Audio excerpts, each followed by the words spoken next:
ہم ایک شخص کے دماغ کو کیسے بھر سکتے ہیں؟ دنیا میں کچھ ایسی چیزیں ہیں جنہیں ہم پوری طرح سے نہیں بھر سکتے، چاہے ہم کتنی ہی سنگین کوشش کریں، اور ان میں سے ایک ہے انسانی دماغ۔ جب لوگ کسی چیز سے اپنا دل نہیں بھر سکتے تو انہیں مستقل طور پر خالی پن کا احساس ہوتا ہے۔ جسم میں تو وہ بھرا ہوا محسوس کر سکتے ہیں اگر انہوں نے کچھ زیادہ کھا لیا ہو، لیکن جیسے جیسے وقت گزرتا ہے وہ دوبارہ بھوک محسوس کرتے ہیں، اور اسی طرح اگر انسان اپنے دل کو کسی چیز سے نہیں بھرتا تو وہ طلب محسوس کرے گا اور اس کو بھرنے کی کوشش کرے گا۔ یقینی طور پر جب ہم یہ محسوس کریں کہ ہمارے دل بھر گئے ہیں تو ہم پھر سے خالی پن محسوس کرتے ہیں، اور ایسے ہی انسان کا لالچ اس خالی دل کو پر کرنے کے لیے پوری زندگی وقف کر دے گا۔ بچپن میں ہم یہ سوچ کر بڑے ہو جاتے ہیں کہ ہمارے ماں اور باپ سب سے اچھے ہیں، اور اسی طرح ٹوٹا ہوا سنگ مرمر، ماں کا پرانا میک اپ، ٹوٹی ہوئی بالوں کی پنیں اور خوبصورت پتھر، یہ سب قیمتی معلوم ہوتے ہیں جیسے یہی سب کچھ ہیں۔ تاہم یہی دل جب کچھ نیا اور بہتر تلاش کرنا شروع کرتا ہے تو ہم اپنے والدین سے زیادہ اپنے دوستوں کو پسند کرنا شروع کر دیتے ہیں، اور وقت کے ساتھ ساتھ دوستوں سے عاشقوں تک، پھر عاشقوں سے عاشقوں تک کو بھی پسند کرتے ہیں، اور پھر اسی طرح بیوی، ہماری شریک حیات سے لے کر ہمارے بچوں اور پوتے پوتیوں تک۔ اس طرح سے بھی ایک شخص کے خالی دماغ کا بھرنا ہے جو ہر روز کچھ نئے اور بہتر کی تلاش میں ہے۔ اور پھر مادی چیزوں میں ہم ایسا سمجھتے ہیں کہ اگر صرف ہمارے پاس پیسہ ہو تو سب کچھ حاصل کر سکتے ہیں، لہٰذا ہم تعلیم کے لیے سخت محنت کرتے، بہتر جگہ پر نوکری حاصل کرتے اور زیادہ تنخواہ وصول کرتے، یا ایک بڑا کاروبار شروع کرتے اور پیسے سے اپنی زندگی کو مزید مادی چیزوں سے بھرنے کی کوشش کرتے ہیں۔ لیکن تعلیم اور اس طرح کام کرنے کے بعد جتنا اسباب ہم نے اکٹھا کیا، اور خاندان جس کی شروعات ہم نے محبت سے کی، ماہانہ کرایہ سے لے کر سالانہ کرایہ تک، اور سالانہ کرایہ سے اپنے 60 مربع میٹر کے گھر تک، اور پھر اپنے 60 مربع میٹر سے اپنے 80 مربع میٹر کے گھر تک، اور اپنے 80 مربع میٹر کے گھر سے اپنے 105 مربع میٹر کے گھر تک، یوں ہم سمجھتے ہیں کہ ہم اپنے دلوں میں موجود خالی جگہوں کو بڑے مکانوں سے بھر سکتے ہیں۔ لیکن یہاں تک کہ اگر ہمیں زیادہ مواد ملتا جائے اور ہمارے مکانات بڑے ہوتے جائیں تو ہمارے دلوں میں خالی جگہ بھی اتنی ہی بڑی ہوتی جاتی ہے جتنا کہ ہمارے مکانات۔ حالانکہ اگر سب انسان مر جائیں تو ہمارے بدنوں کو آرام کرنے کے لیے صرف 2 مربع میٹر جگہ کی ضرورت ہے۔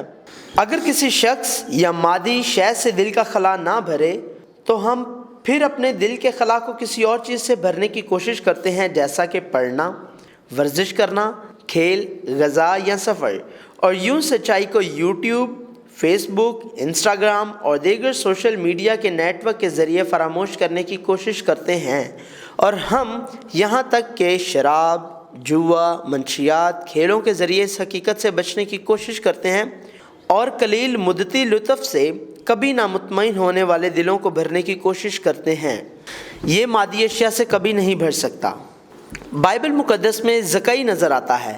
اسرائیل ایک رومن قبیلہ تھا اور اسے روم کو محصول دینا پڑتا تھا، اور اس دوران محصول جمع کرنے والے مقررہ محصول سے زیادہ رقم وصول کرتے جو ان کی اپنی دولت میں جمع ہوتی تھی۔ یہودی یہ بات اچھی طرح جانتے تھے، لہٰذا محصول لینے والے یہودیوں کی نفرت کا نشانہ بن گئے۔ چنانچہ زکئی جو محصول لینے والوں کا سردار تھا تو اس نے کتنی دولت جمع کی اور اسے کتنی نفرت ملی، لیکن یہاں تک کہ جب وہ ان تمام نفرتوں کا سامنا کر رہا تھا تب بھی اسے یقین تھا کہ مادی اشیاء اور روپے پیسہ اس کا دل بھر سکتا ہے، حتیٰ کہ اس نے ہر طرح کی نفرت، قسم کھانا اور خود پر انگلیاں اٹھائے جانے کو برداشت کیا۔ تاہم اس کا دماغ ہمیشہ خالی اور باطل تھا، اس لیے امیر آدمی زکئی نے یسوع کے پاس آ کر اعتراف کیا، اور زکئی نے کھڑے ہو کر خداوند سے کہا، اے خداوند دیکھ، میں اپنا آدھا مال غریبوں کو دیتا ہوں، اور اگر کسی کا کچھ ناحق لے لیا ہے تو اسے 4 گنا ادا کرتا ہوں۔ صرف یسوع کے ساتھ اپنا دل بھر کر ہی وہ مادیت پسندی کی زندگی چھوڑ سکا جو اس کے لیے سب کچھ تھی۔ بہرحال جب تک ہم میں موجود لالچ ہم پر قابو نہیں پاتا، ہماری بھوک نہیں مٹے گی۔ جب زمین پر سب سے امیر آدمی راک فیلر سے یہ سوال پوچھا گیا کہ آپ کے لیے کتنا پیسہ کافی ہوگا، اس نے جواب دیا، ابھی تھوڑا اور، چنانچہ اسے پر نہیں کیا جا سکتا۔ بائبل بیان کرتی ہے، زر دوست روپیہ سے آسودہ نہ ہوگا اور دولت کا چاہنے والا اس کے بڑھنے سے سیر نہ ہوگا، یہ بھی بطلان ہے۔ بائبل میں نکودیمس نظر آتا ہے۔ نکودیمس ایک فریسی تھا اور یہودیوں کا ایک عہدیدار تھا۔ ایک یہودی عہدیدار ایسا شخص جو آج کے دور میں کسی سیاستدان کا سا اختیار رکھتا ہو، وہ ایک امیر آدمی بھی تھا جو بائبل کو بہت اچھی طرح جانتا، لوگوں میں معزز اور اخلاقی طور پر بے عیب تھا، لیکن اسے یسوع کے پاس آنا پڑا کیونکہ وہ تمام دنیاوی مال و متاع سے اپنا دل نہ بھر سکا۔ یہاں یسوع نے نکودیمس سے کہا، یسوع نے جواب میں اس سے کہا، میں تجھ سے سچ کہتا ہوں کہ جب تک کوئی نئے سرے سے پیدا نہ ہو وہ خدا کی بادشاہی کو دیکھ نہیں سکتا۔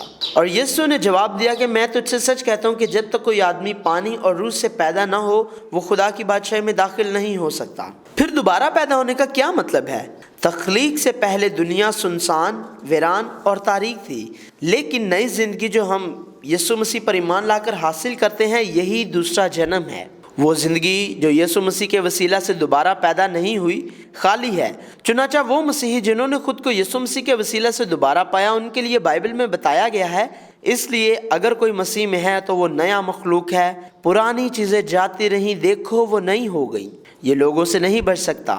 اسرائیل کے شہر سامریہ میں ایک انجان خاتون رہتی تھی۔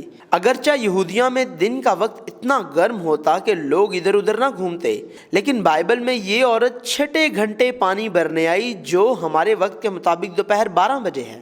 اس نے لوگوں کی توجہ سے بچنے کے لیے ایسا کیا۔ اس عورت نے لوگوں سے کیوں گریز کیا؟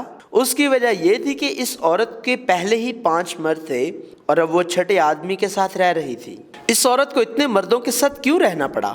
اس کی توقع تھی کہ یہ شخص اس کی ناکامی کا خلا بھر دے گا اور اسے مایوسی کا سامنا کرنا پڑا، اور اس نے اپنی توقع کی وجہ سے آدمیوں کو تبدیل کیا کہ آدمی کے بدلنے سے اس کے اندر کا خالی پن بھر جائے گا۔ وہ مردوں کی تبدیلی سے اس خالی پن کو نہ بھر سکی، پھر اس خالی پن کو بھرنے کے لیے کون آئے گا؟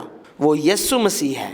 اور یسوع مسیح آئے وہ راستہ جہاں سے یہودی نہ گزرتے، کیونکہ وہ سامریوں کے ساتھ مداخلت نہیں کرنا چاہتے تھے، لیکن یسوع جو یہودی تھا اپنے یہودی شاگردوں کو لے کر ایک سامری عورت کو ڈھونڈنے کے لیے اس راہ سے گزرا اور اس سے کہا، مگر جو کوئی اس پانی میں سے پیے گا جو میں اسے دوں گا وہ اب تک پیاسا نہ ہوگا، بلکہ جو پانی میں اسے دوں گا وہ اس میں ایک چشمہ بن جائے گا جو ہمیشہ کی زندگی کے لیے جاری رہے گا۔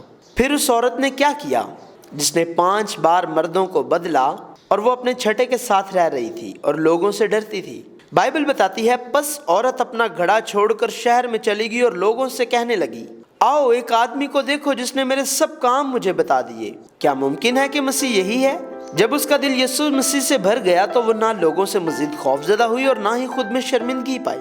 انسانی دل، خالی دل صرف یسوع مسیح کے ساتھ ہی بھر سکتا ہے۔ یسوع نے کہا، زندگی کی روٹی میں ہوں، جو میرے پاس آئے گا وہ ہرگز بھوکا نہ ہوگا، جو مجھ پر ایمان لائے وہ کبھی پیاسا نہ ہوگا۔ پھر عید کے آخری دن جو خاص دن ہے، یسوع کھڑا ہوا اور پکار کر کہا، اگر کوئی پیاسا ہو تو میرے پاس آ کر پیے، جو مجھ پر ایمان لائے گا اس کے اندر سے جیسا کہ کتاب مقدس میں آیا ہے زندگی کے پانی کی ندیاں جاری ہوں گی۔ اے محنت اٹھانے والوں اور بوجھ سے دبے ہوئے لوگوں، سب میرے پاس آؤ، میں تم کو آرام دوں گا۔ میرا جوا اپنے اوپر اٹھا لو اور مجھ سے سیکھو، کیونکہ میں حلیم ہوں اور دل کا فروتن، تو تمہاری جانیں آرام پائیں گی، کیونکہ میرا جوا ملائم ہے اور میرا بوجھ ہلکا۔ آپ کا خالی دل صرف یسوع مسیح کے ساتھ ہی بڑھ سکتا ہے۔ آپ اسے زندگی کے کلام سے پر کر سکتے ہیں۔ ایک مسیحی کی زندگی جو یسوع مسیح پر ایمان رکھتا اور زندگی کے کلام سے اپنے دل کو بھرتا ہے ہمیشہ جاری رہے گی۔